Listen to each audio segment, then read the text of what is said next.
Good morning, UCC. Happy Sunday. Careful out there. Roads are sort of deceivingly slick, aren't they? In spots, in certain spots. I'd like to do an early pebble. I'm thankful that one of the choir members got here safely. She got into an accident, but she's a-okay. The roads are make sure you're being extra careful out there in the roads because the ice is very deceiving. Actually, when I was on my way here, there was a truck in front of me who just was fishtailing. I was like, "There's no ice. I don't see any ice or snow, but it just came out of nowhere." Is this like a winter's last hurrah, or do we have like 12 of those while we're here in Michigan? I don't know. 12 of them. All right. Well, I'm happy to be here to see everyone. Today's music was a group effort from our wonderful speaker, Jennifer, right? Jennifer Teed. I recognized some of the songs, but some of them I didn't. So I had a lot of fun learning these, so I hope I do them justice. We're going to start this Sunday morning off with The More We Get Together, made famous by Rafi, followed by Hand in Hand by Melissa Monforti.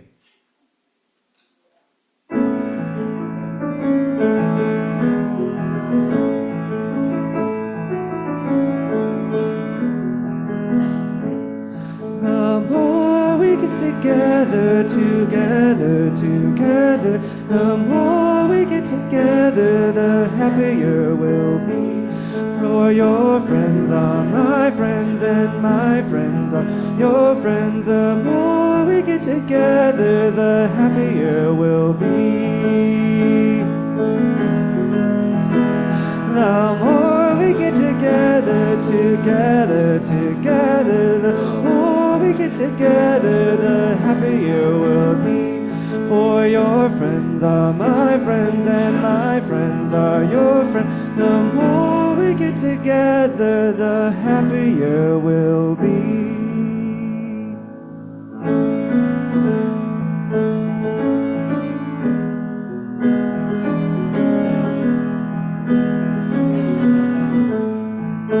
Hand in hand, stone by stone, help me build our sacred hope. Hand in hand, stone by stone, help me build our sacred hope. This house is built on love. This house is built with faith. This house is gonna stand for good, forever and a day.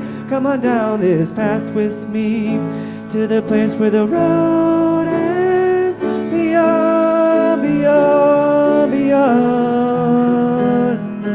Hand in hand, stone by stone, help me build our sacred hope. Hand in hand, stone by stone, help me build our sacred home. People gonna see us speaking out, people gonna see us holding strong. Everybody gonna sing out loud, come on, sing along. Come on down this path with me to the place where the road ends. Beyond, beyond, beyond. Hand in hand, stone by stone, help me build our sacred home.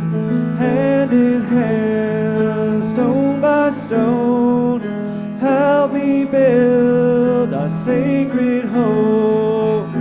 It's a church of the open mind, it's a church of the loving heart, it's a church of the helping hand. Everybody plays a part. Come on down this path with me to the place where the road ends. Beyond, beyond, beyond. Hand in hand, stone by stone, help me build our sacred. Hand in hand, stone by stone, help me build our sacred home. Hand in hand, stone by stone, help me build our sacred home. Hand in hand, stone by stone, help me build our sacred home.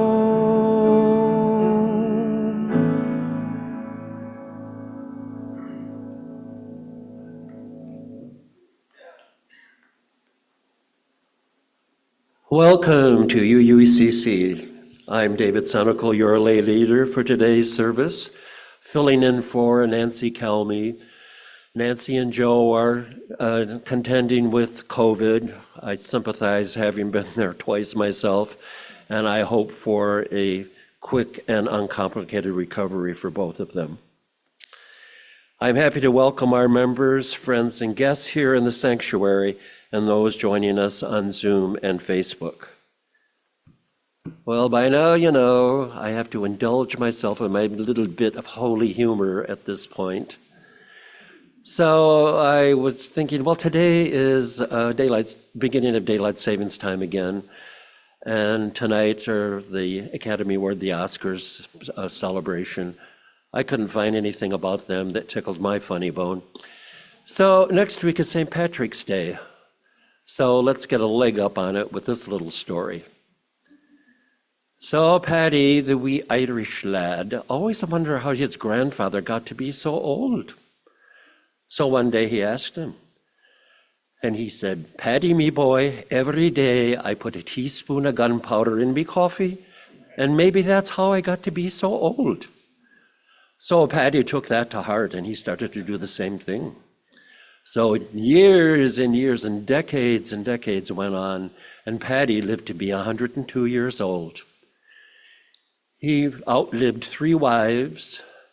He left behind 5 children, 23 grandchildren, and 47 great-grandchildren, and a 60-foot wide hole in the crematorium. Yay, you got it. I was telling this to a group of my friends at coffee last week.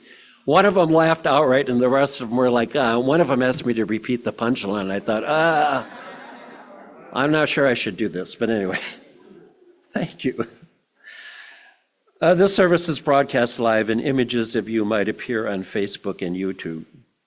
You are welcome to take a seat at one of the tables in the back of the sanctuary if you don't wish to be seen on social media. Also, conversations in the sanctuary during the service might be picked up on house microphones and broadcast to the wider community, but they are greatly encouraged before and after the service. Last of the housekeeping chores, please switch your mobile devices to airplane mode to avoid streaming disruptions, or just turn them off. Thank you. We proudly acknowledge that our building stands on ancestral lands of the Peoria and Potawatomi people.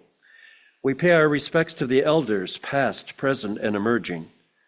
Our church has a rainbow flag and Black Lives Matter sign out front because we believe that love is love, and it is our responsibility to dismantle white supremacy and to build a beloved community that benefits us all. Our minister, Reverend G. Ludwig McCartney, is with us most Sundays. We are a community on diverse spiritual journeys, and on some Sundays, we enjoy hosting guest ministers, lay leaders, or guest speakers. We are glad to have Jennifer Teed with us today, who is a consultant for Michigan Unitarian Universalist Social Justice Network. We are especially glad to welcome our visitors this morning. We welcome any questions you may have, and we invite you to look through the literature about our UU faith, which is available at the entrance as well as in our community room. If you are with us on Facebook for the first time, we're excited that you tuned in, and we invite you to attend the Zoom coffee hour following the service to get to know us better. You can find the link to coffee hour in the comments section of this video. To learn more about our church, including our programs for children and youth, and other opportunities to connect with us during the week, visit our website at uucommunitychurch.org. Special thanks to everyone who is helping to make this morning's service possible: our music director, our tech team, our coffee hosts, and you. Two announcements today, three announcements actually. Please plan to join us on March 21st at 7 p.m. on Zoom for Love with Justice, a Muslim perspective on Palestine, Israel with Omid Safi, a professor of Islamic Studies at Duke University. We hope this gathering will be a time where we can listen to difficult truths, honor our grief, and move beyond condemnation to envision what love has to say at such a time. Visit our website to register for this important event. Our annual giving campaign kicked off on March 1st. The spiritual community is funded in large part by the generous contributions of our people like you. Longtime member UUCC Nancy Kelmy will now join us via Zoom to share why she supports UUCC.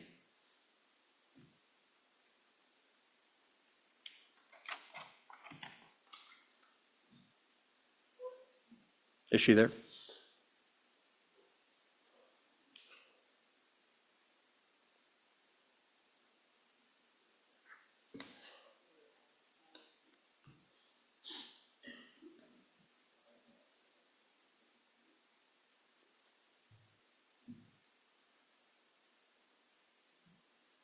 Hi, I'm here. I can't get into video yet. As soon as you let me in. Can people hear me? Okay. I'm almost there.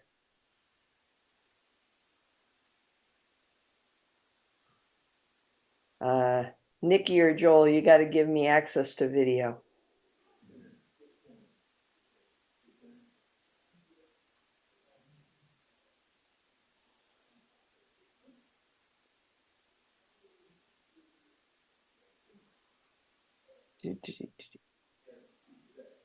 Well, maybe I should just start talking.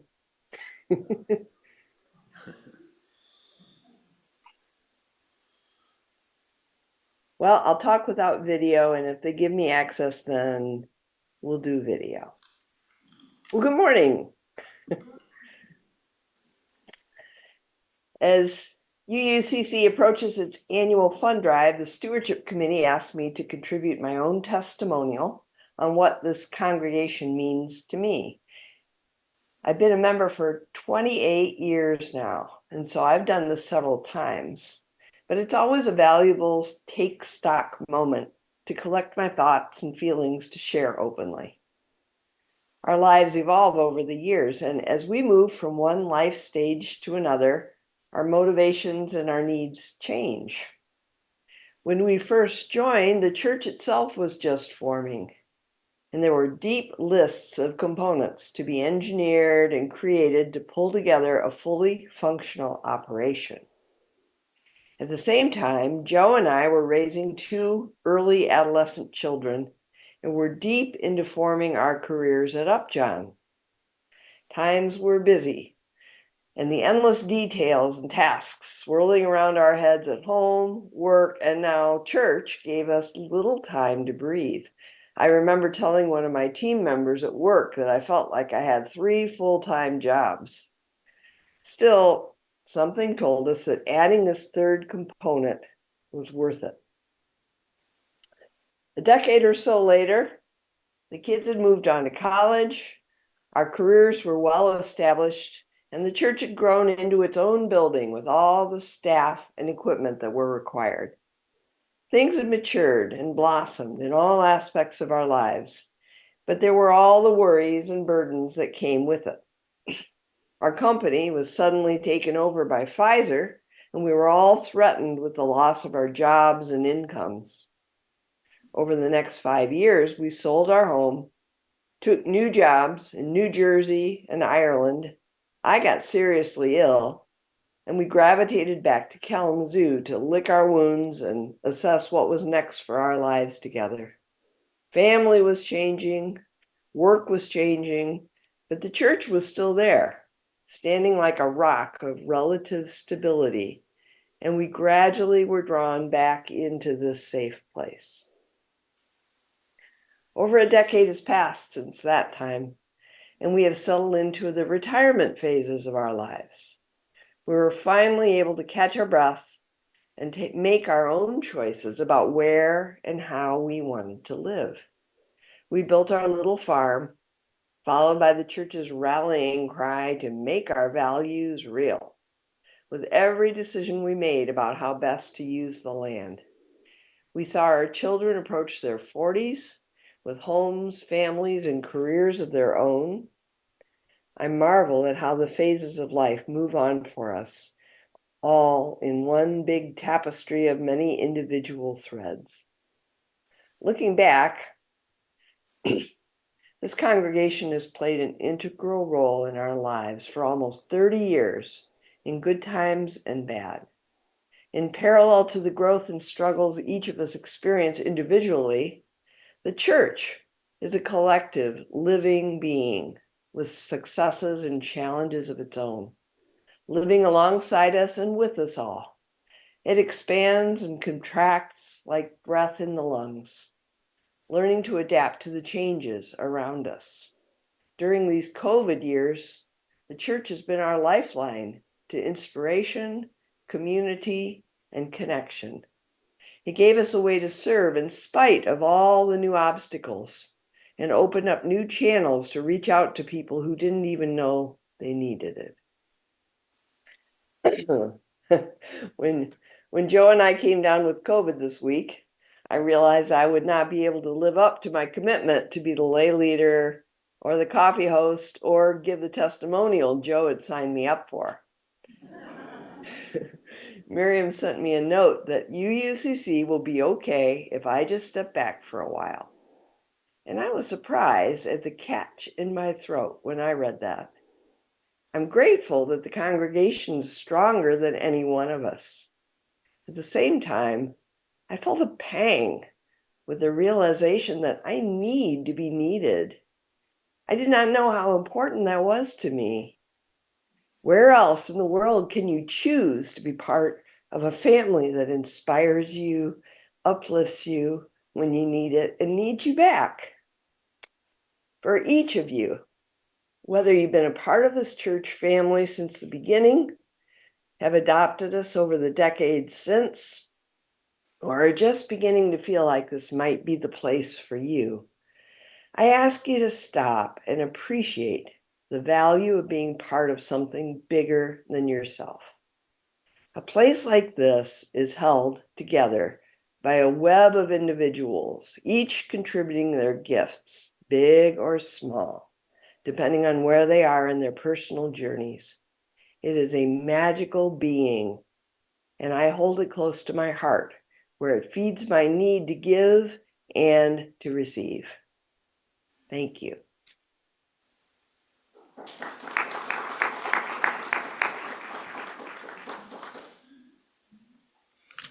Thank you, Nancy. Here's the third announcement: pledge materials that explain how you can support UUCC's mission and activities for the next church year should have arrived in your mailbox already. If you did not receive a packet and would like one, please contact the office and Miriam will send you one. We ask that you return your pledge cards by March 31st. We also hope you will join us on Saturday, April 6th at 5 p.m. to wrap up our giving campaign.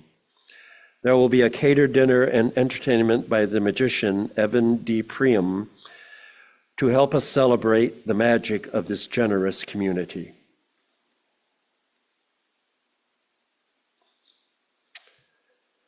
And it's time to light the chalice.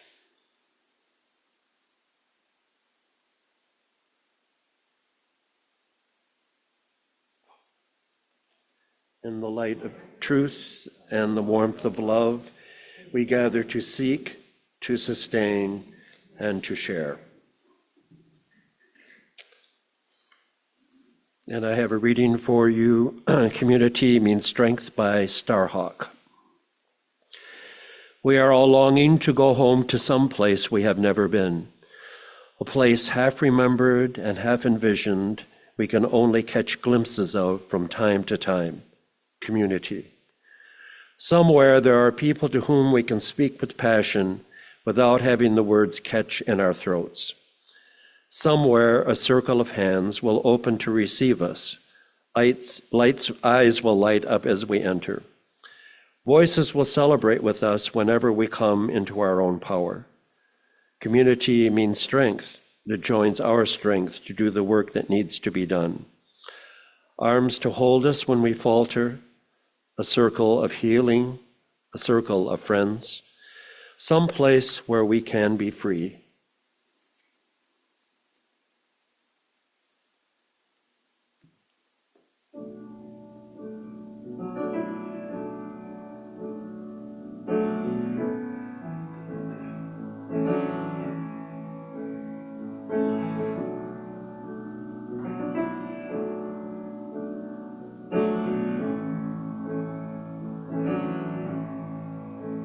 I woke up feeling great. The birds are in the trees. They're singing me a melody. La la la la la la la la. My head is on straight. My heart is in peace. My soul is incredibly ready to change history. It's a good day to fight the system, to fight the system. It's a good day. It's a good day. We're never gonna stop. We're gonna make it count. When one of us is tired out, the other one will hold it down. We're gonna spread the love. We're gonna spread it around. We're all over the city now, and way down in the underground. It's a good day to fight the system, to fight the system. It's a good day. It's a good day. It's a good day to fight the system, to fight the system. It's a good day to fight the system, to fight the system.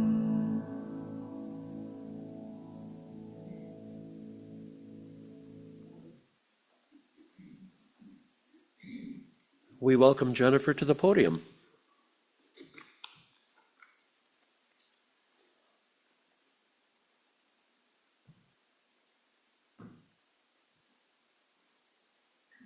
Good morning. Thank you, Chris. I want to thank Chris for that rendition of that song that I sent him just this week, and how exciting it is to hear it played on the piano live. I'm just used to hearing it on a recording, and it's a new song to me, but I've already decided I want to figure out how to set up my phone alarm to wake me up to that every day. I believe I was invited to speak this morning because of my relational organizing with MUSGEN, the Michigan Unitarian Universalist Social Justice Network. Because of my strong long-term relationships with networks of people and organizations, I have been able to engage many UUs across Michigan in racial, environmental, and Native American justice work and learning, which is a big part of the work. This morning I'm going to speak about two different types of relational organizing that are quite different from each other, but also can work together. I agree with Arisha Hatch, the Vice President and Chief of Campaigns for Color of Change, who said, quote, "For me, relational totally makes sense and is in line with generations and generations of organizing work. Word of mouth, community-based activism were the backbone of the civil rights, women's rights, farm workers, and labor movements. In fact, organizers have existed in myriad of forms since the very beginning of human civilization." Saul Alinsky was, however, the first person in America to fully conceptualize organizing as an approach separate from labor organizing. In Alinsky's hands, community organizing became a coherent field of action, and, quote, "community organizer" became a job description. So I have to send a shout out to him because that's a big part of the work that I do. Some call him the father of community and modern relational organizing. Saul initially taught labor organizations and church groups connection mapping techniques that enabled focused outreach. Soon after the development of relational organizing, handwritten neighbor-to-neighbor postcard campaigns were identified and utilized as effective personal communication techniques. The Back in the Yard Neighborhood Council he helped to organize in Chicago would be based on local democracy. Quote, organizers would facilitate, but local people had to lead and participate, end quote. Residents had to, quote, control their own destiny. Alinsky wrote, in our modern urban civilization, multitudes of our people have been condemned to urban anonymity, to living the kind of life where many of them neither know nor care for their neighbors. This course of urban anonymity, which also now is true in both the suburbs and rural areas of the US, is causing destruction to the foundations of our democracy. For although we profess that we are citizens of a democracy, and although we may vote once every 4 years, Alinsky said, millions of our people feel deep down in their heart of hearts that there is no place for them. They do not count, end quote. So why is relational organizing a hot buzzword right now? Relational organizing is not new, but incorporating it as a central feature of a political campaign is fairly new, starting roughly in 2016 and really growing during the pandemic. The idea of voter engagement relational organizing has only just got started. Voter engagement relational organizing is in fact used to describe something you do all the time, talking to people you know personally and persuading them to take an action on something. For example, the pledge drive. It's a framework, sometimes described as a hub and spoke or a snowflake for what boils down to word-of-mouth communication, word-of-mouth activism. It's as simple as asking 5 people you know to vote and helping them to make a plan. Although you may know how your friends and families would vote, what you may not know is if they will vote. Nearly 50% skip voting due to micro barriers, logistics, hard to find info. Help them to make a plan to get over behavioral and systematic reasons people don't vote. Where is their polling location? What are the hours? What's on the ballot? Info about candidates, and sometimes things like childcare and transportation. Relational organizing can be as simple as a call, text message, or even a friendly chat at a work or a community event. Also known as friend-to-friend or peer-to-peer, and in Canvas, they have voter-to-voter. Excuse me.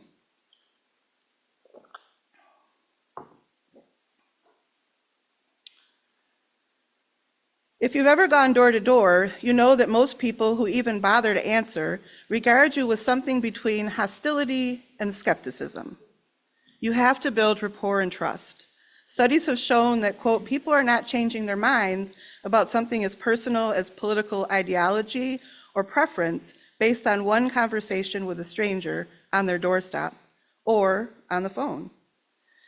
In 2018, the Analysis Institute's meta-analysis of voter turnout studies found that outreach from friends and families was 3 times more effective at mobilizing voters than a door knock. Other studies have shown that a voter asked to turn out by someone they know is twice or more likely to vote as someone who was contacted through phone banking. The campaigns of President Obama, Congresswoman Alexandria Ocasio-Cortez, and Pete Buttigieg were all greatly impacted by voter engagement relational organizing strategies. With relational organizing, your people know you. You already have connections. You can get vulnerable. You can tell them what matters to you and why. Relational organizing can create a significant impact and drive meaningful change. And just last week, did you see what happened with the Vote Uncommitted campaign? Here in Michigan, where the campaign started just weeks before the primary presidential election, there were uncommitted votes in every county across our state. Over 101,000 Michigan residents cast uncommitted ballots for around 13% of the Michigan vote. And on Super Tuesday, Minnesota saw an even greater percent. Nearly 19% of its primary votes were uncommitted. 1 in 5 Democrats in Minnesota. Other states also carried a high percentage despite the last-minute nature of the state's protest. And whether you voted uncommitted or you have concerns about that movement, what you can be excited about is the people power that happened in such a short amount of time. So how do we do relational organizing? Listening is the most underrated organizing skill. Simply asking and being willing to hear what folks are concerned about reveals barriers you didn't even know existed. You may find out people you have known your whole life don't vote, or that they don't vote past the top half of the ballot. You may learn that your cousin tried to register to vote but couldn't find the right information, or that your next door neighbor feels so resigned or alienated that they don't see a value in their vote. When you take the time to hear the problems, you can actually help overcome barriers and increase participation. Let's try it now. Turn to your neighbor, ideally not someone that you know really well or live with. So it might be a farther stretch. Think about a social issue that matters to you and ask them if they know about it. Have they heard about it? Do they care about it? And then after their response, give them your response, and then give them an action to take. So everybody won't be able to do it, but if you feel an issue right now that you're passionate about, turn to a neighbor and ask them if it's something they know about, something they care about. Give them a response, and then give them an action they can take on that issue today.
If you haven't yet, try to get to the take action step. What can people do?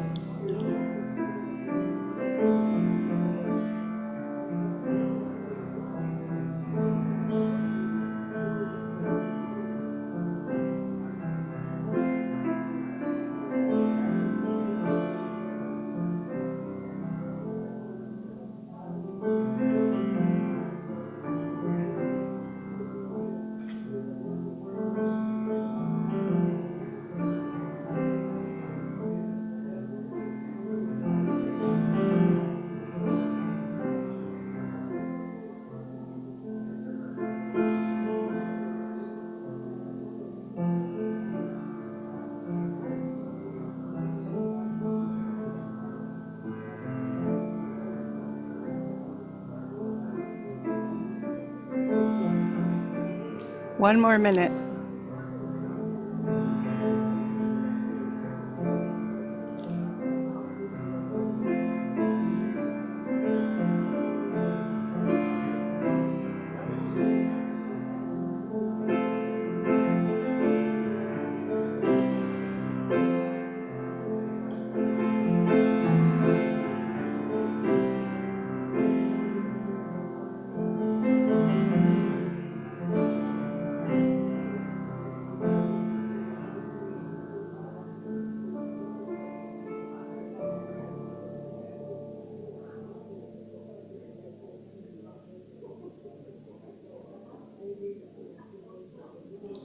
This is the hardest thing ever, right? Stopping Unitarian Universalists from engaging in conversation. Try to wrap up your final sentence. Sitting up here was a really rich experience. Even though I really wanted to be sitting with every 2 or 3 people that are in communication. If I had had my cell phone with me, I would have took a couple pictures, because it really, even though I wasn't a part of the conversation, it felt so good to see you all so engaged in issues that you care about. And I hope I'll hear about some of those as we move forward later in our day together. And if I don't, make sure you continue those conversations and take those actions that your friends have shared with you. The relationships you strengthen when you listen are building blocks of change. Relational organizing is not the tool. However, there are tools. If you have done any Get Out the Vote organizing over the last 8 years, you already know there are so many apps that are used for this. Things that you can download on your phone or computer. Oh, we need that last group to join us.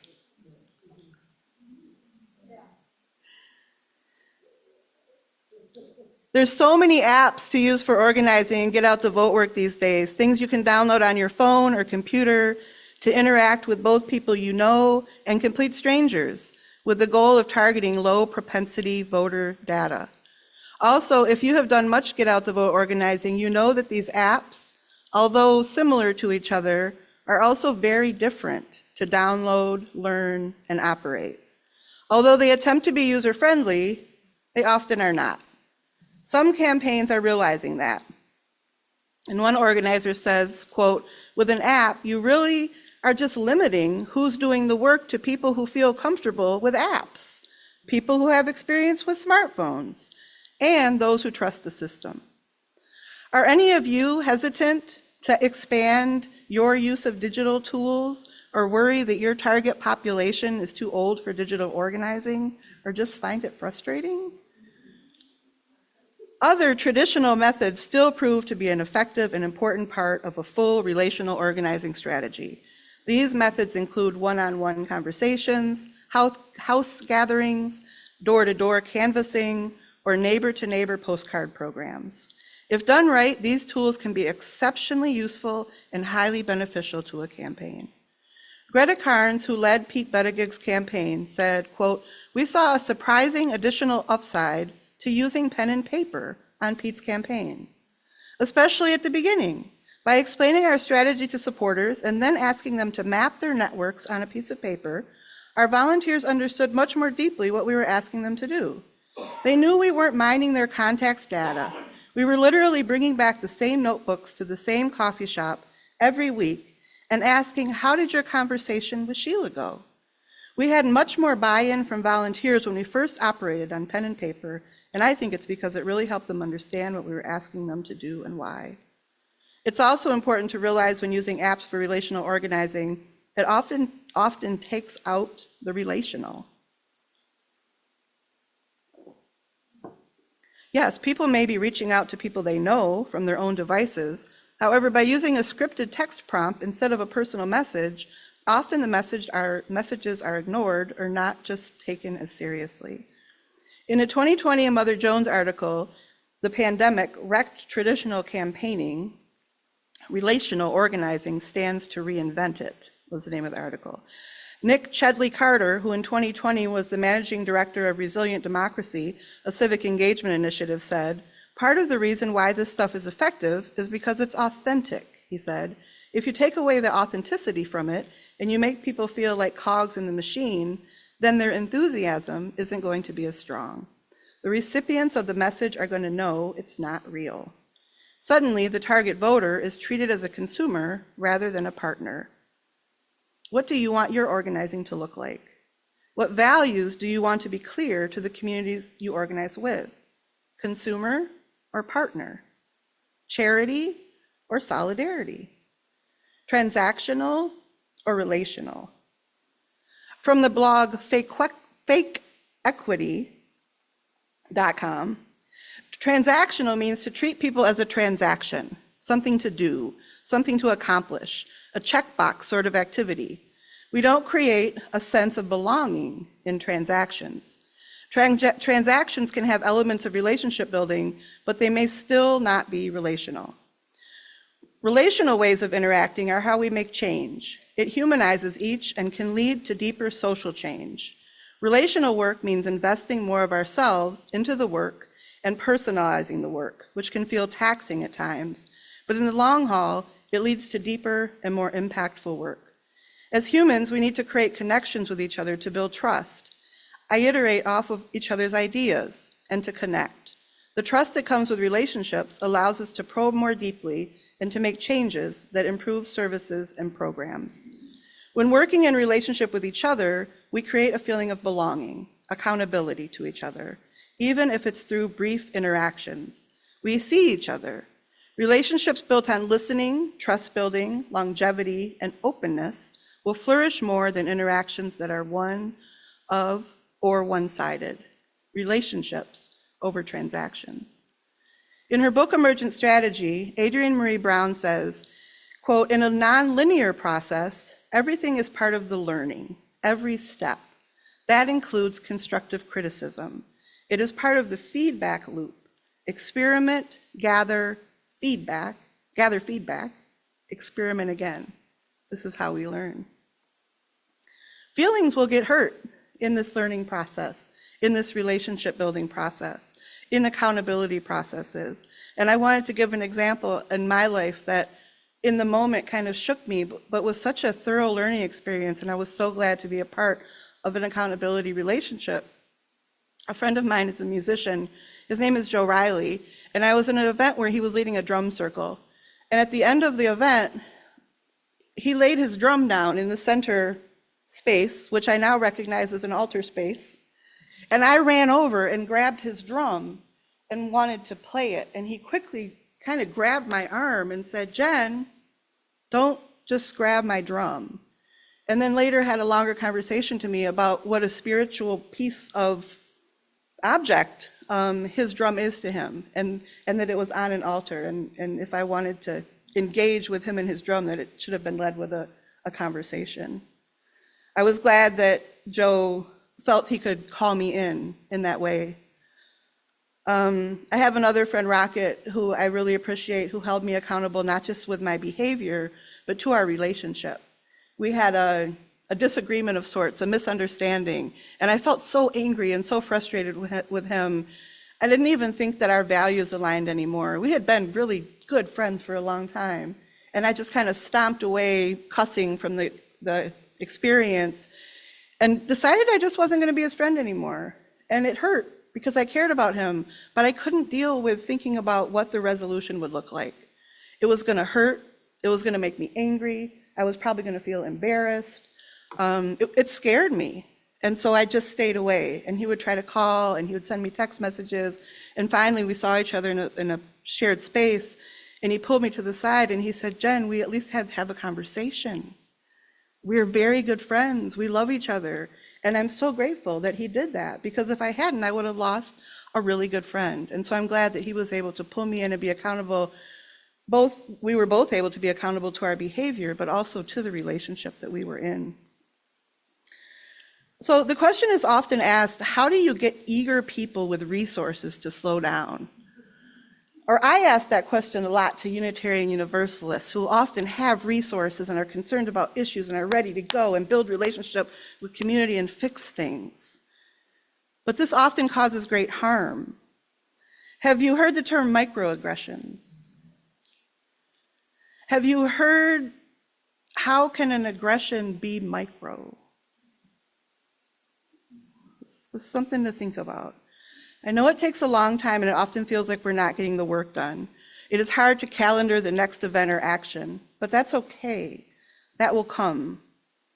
I heard this on a blog recently. Do you want to create the model plane or the real plane?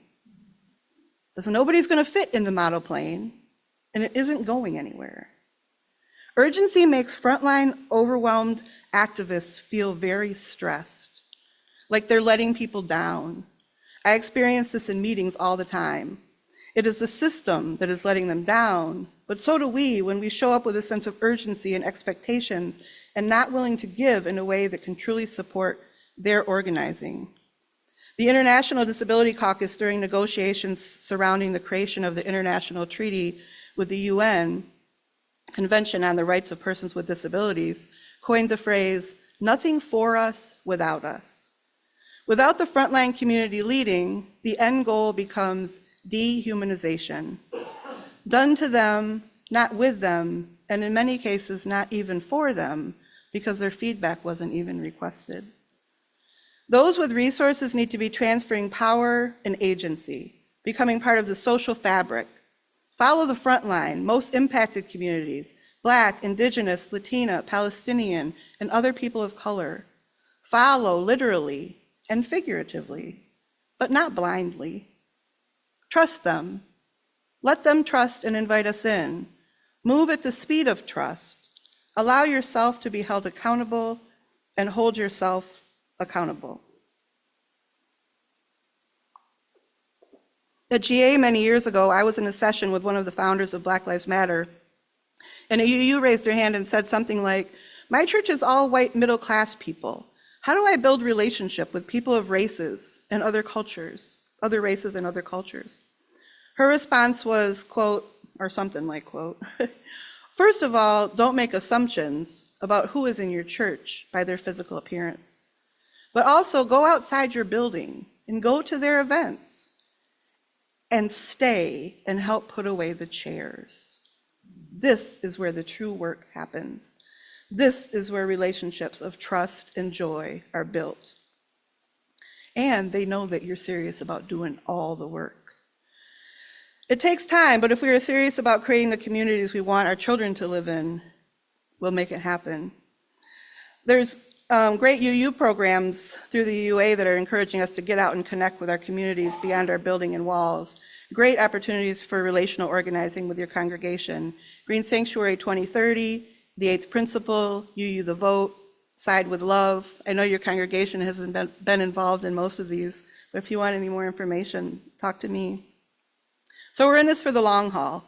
When a volunteer advocates for a cause, they aren't only sending a checklist of actions that their contact should take, they're inviting potential supporters to join an ongoing conversation and movement.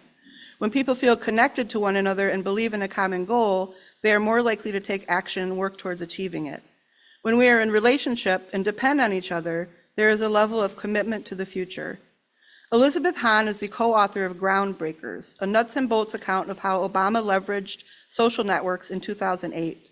For her, a key of successful relational strategies is that they create a sense of loyalty that doesn't just increase voter turnout in a single election, but changes and strengthens communities beyond Election Day.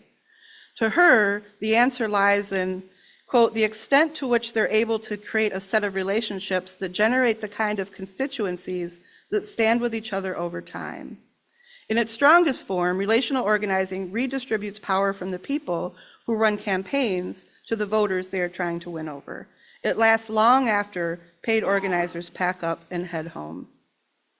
Racism and policing is in the public discourse much more now than it was 10 years ago. That could not have happened without Black Lives Matter, a textbook example of relational organizing. The movement gained prominence amid the 2014 protests in Ferguson, Missouri, following the murder of 18-year-old Michael Brown by a white police officer. Grassroots chapters formed across the country and prepared communities for continuing activism. And even before George Floyd was killed in Minneapolis in 2020, the city had a robust Black Lives Matter presence, community organizing networks, and a faith-based relational organizing programs. As protests and viral videos of police brutality spread, more Americans were pulled into the movement through conversations about race with friends and family. As many as 26 million people marched or protested in a matter of weeks after Floyd's death, a mobilization unequaled in recent history. I remember after George Floyd's murder, a very small group of us, maybe 10 tops, organized a car rally down Woodward from the suburban border of Detroit at 8 Mile down to the UU Church in Bloomfield Hills. Suburban silence is racial violence. We expected 30, maybe 50 cars. There were hundreds of cars and close to 1,000 people at the rally. It was certainly built on relational organizing. Each of the 10 of us reached out to 10 comrades who reached out to 10 more, and on and on. Joy Cushman said in a Mother Jones article, Quote, "The uprisings are evidence of how powerful relational organizing is when it's completely unhindered and completely unleashed. Relational organizing works because of love and commitment to community. Once you are in, you are in. Practicing neighborliness and non-agenda relationships." At the UUGA in 2016, Reverend Sekou sang this song. "I can hear my neighbor crying, saying I can't breathe. Now I'm in the struggle, saying I can't leave. We are calling out the violence of the racist police, and we ain't gonna stop until the people are free." Being neighborly, building relationships, is countercultural, especially in organizing. In the United States, an individualistic mindset is constantly being pushed on us from all directions. Historically, there have been very separate cultures between our political culture and our movement building organizing culture. It is also true that it is rare when our social work culture, or educational culture intersect with our political culture. Most of us have heard or learned firsthand to avoid conversations about politics, even and especially with our family members and in social circles. Don't rock the boat. But how do we rock the boat and keep it afloat at the same time? It takes community. This is the place to look at lessons from the Black Panthers. What they were doing was certainly relational organizing, building in programs and services for people and children in their communities, listening to what people needed and helping to stabilize their basic needs. If we have each other to keep the boat afloat, we can take turns rocking it at the same time. How do you move? I spin webs. I spend time in hives and in flight and in formation. I live like mycelium under the ground, making connections and sometimes breaking them up to recreate healthier systems. I believe in the interdependent web of existence and my role in it. I used to do an activity with children in RE when I was director of religious education with yarn, and we would throw the yarn around and create a web. And then we would identify ourselves as different pieces of the web, the bird and the wind and the tree, and then we would pull the web. And if the bird pulled the web, who could feel the tug? All of us. And if the tree pulled the web, who could feel the tug? All of us. I build relationships for the long haul. This is how I've always perceived relational organizing. I've been organizing for almost 3 decades. Southerners on the Ground song gave this definition for relational organizing. It really speaks to me. Relational organizing starts with a group of people who have relationships with each other. It is a type of community organizing that relies on and prioritizes relationships both inside and outside of an organization to build stronger, more dynamic, and creative collective power. It includes base building, political education, issue identification, training, and action, end quote. Building power that centers authenticity, trust, shared values, and a sense of community. Beyond a single action, not issue-based or event-based, but value-based. Although I agree with much of Saul Alinsky's teachings, I am not his student. I am a student of Grace and Jimmy Boggs, Mama Gwen Winston, Mama Lila Cabell, my parents, Arlene and Bob Teed, and too many Unitarian Universalists to name, and our faith itself, especially the values of the 8th principle and proposed Article 2, beginning with the worth and dignity of each human being and ending with the interdependent web of existence and taking actions that accountably dismantle racism and other oppression in ourselves and our institutions. Grace Lee Boggs had a sign on the wall of her home that read, "Building community is to the collective as spiritual practice is to the individual." I don't know if you remember in 2005, a young Army specialist, Casey Sheehan, was killed in Iraq. His mom demanded an answer from President George Bush. She followed him on vacation to Texas and set up camp with anti-war protesters from around the country. Before a contingent was headed to Camp Casey from Detroit to raise greater awareness, they set up a camp for a weekend downtown at Grand Circus Park. Inside sleeping bags on a well-lit corner with all kinds of people stopping to ask what we were doing is where I met my best friend Isis, who did go down to the Texas camp for a week following. I just spent some time with her on Friday night.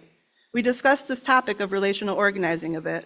I think what kept coming back around is that there is not a strategy to relational organizing, it's a lifestyle.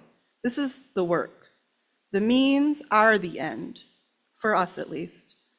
By the time the Occupy movement began in 2011, many of the people I was spending time with were organizing and resisting the systems in some capacity. I had been organizing with some of these folks since college and others since the Iraq War began. Many folks have stuck around, or we bob and weave, or tag team to focus on different issues for a while, and then find ourselves in the same spaces again, or a part of larger coalitions. My movement work has continued, and I have advocated for fair and affordable housing and clean and affordable water. I have opposed Line 3, Line 5, and other oil and tar sand pipelines and environmental atrocities. I have organized for racial justice with Surge and the Suburban Connection for Collective Liberation. I have been involved in too many things to name, but my point is that I have done all this with great intention to build relationships for the long haul. It is my life, out of love and commitment to community and to justice for all, worth and dignity to every human being. I also do it because it provides a great sense of hope. And for the joy. This is my life. As far as I know, I only have one. I want to enjoy my time here and spend it with people who share my values. The more we get together, the happier we'll be. I have been taking relational organizing to another level, I guess, and I want to encourage you to do the same. You may not have ever organized an event, a protest, a concert.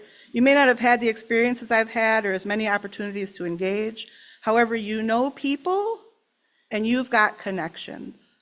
And so before I leave you today, I just want you to think a bit about who are those people in your lives. There's some exciting events coming up in the next month or so, and I'd love for you to do some relational organizing around these with and for me. March 22nd is World Water Day. And so the middle of that week, there'll be all kinds of actions to take in Lansing, in Cincinnati. I'll be sending things to Miriam, she'll forward them to you. Think about, who do you know? Family members, work colleagues, social justice comrades, church members, neighbors, community groups, social or sporting groups. And reach out to them and see if they know about how many people are suffering from unaffordable water or the lack of clean water still in Flint. Ask them if they know about Dana Nessel and her case against Enbridge Oil, that Enbridge Oil wants to go to the federal courts, but she wants to keep here in Michigan. Ask them if they know about women who are in jail because they can't afford a small bail fund to get out. Ask them if they know about the Mother's Day bailout. Even when all else fails, the most important tool at our disposal is our relationships, our ability to talk with one another about things that matter. Relationships are what gets us and will get us through. Look at the Palestinians. Wow, now that is some relational organizing that's been going on there for decades, that has prepared them to deal with the murder of parents and children, starving and dehydrated, displaced without basic belongings. But what do we see amidst the devastation? People caring for and helping each other, their loved ones and, quote, strangers. But there doesn't appear to be such a thing there. And they have a strong will to live and create a different life for the future. Relational organizing is something every single one of us can and must do. And I just want to share these closing words that came from a meeting I was at, and I asked if I could quote them for this service because I thought, yes. I attend a weekly meeting. I invite you to join me. It's about ending cash bail and bringing people home. And two of our core team members, the first quote comes from Alexandria Hughes and the second from Mary Barber. Alexandria says, "Community lights the flame for hope." And Mary Barber says, "Community is fuel for the journey." Thank you.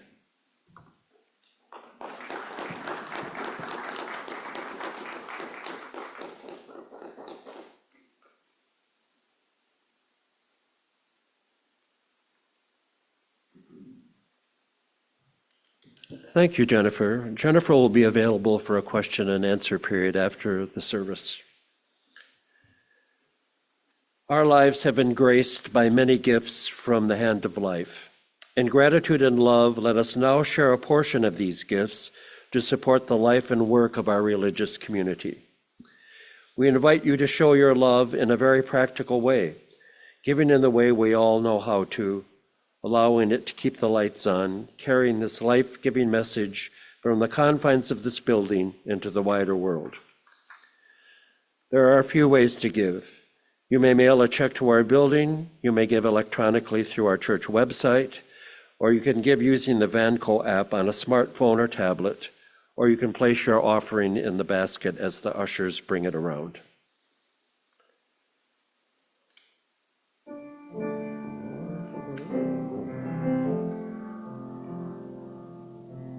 We rise,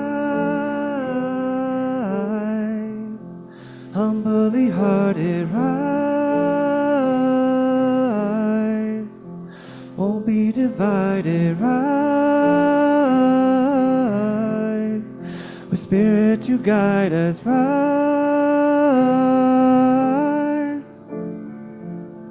in hope and prayer we find ourselves here, in hope and prayer we're right here, in hope and prayer we find ourselves here, in hope and prayer we're right here, we rise,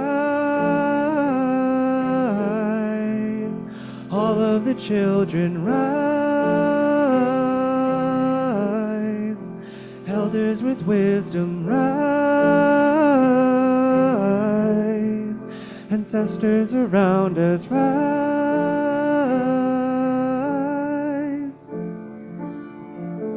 rise.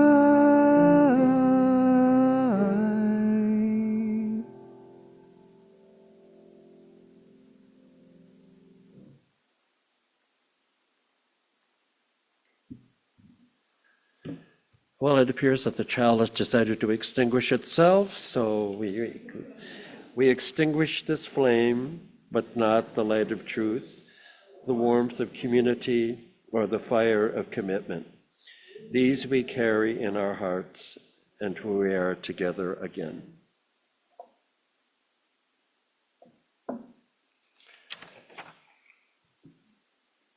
Closing words for today. Each of us ministers to a weary world by Darcy Roque. There is too much hardship in this world to not find joy every day. There is too much injustice in this world to not right the balance every day. There is too much pain in this world to not heal every day. Each of us ministers to a weary world. Let us go forth now and do that which calls us to make this world more loving, more compassionate, and more filled with the grace of divine presence every day.